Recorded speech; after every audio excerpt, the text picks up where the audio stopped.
If you're dealing with a talented athlete that is holding back, they're just not reaching their potential, here's a couple tips to help you out. I'm Coach Philip Morrison. I'm a former college and pro point guard that now develops point guards. And here's a situation that may help if you're a coach, a parent, even a mentor to a talented young player that for some reason is holding back and you can't figure out what's going on.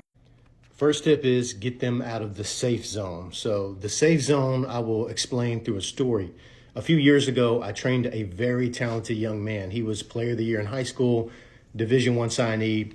He ends up training with me as he transfers to a different school. He goes down a level to D2, and we trained for a couple summers together on into when he played overseas. But he ended up having a big game against a top Division I team. So I go to this game to watch and support. His whole family's there.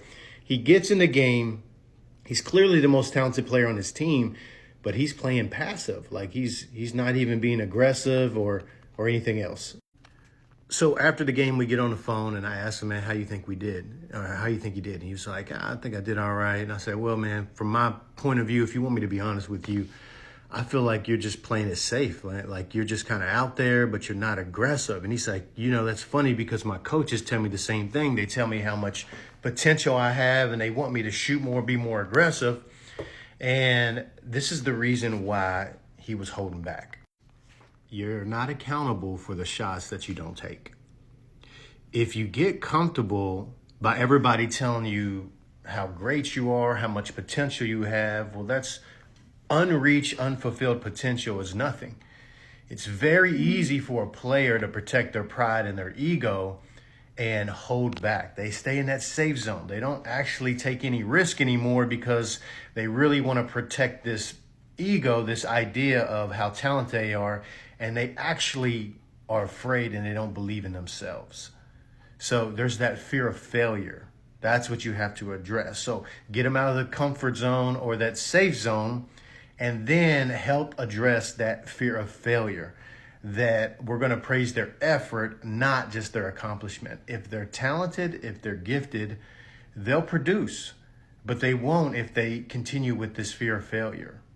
So the last part of that is just take them back to the basics.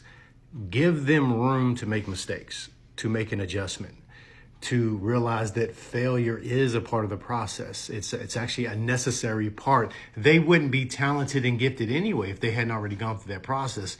They might just be going through a little mental or emotional slump where they're holding back because they don't want to fail.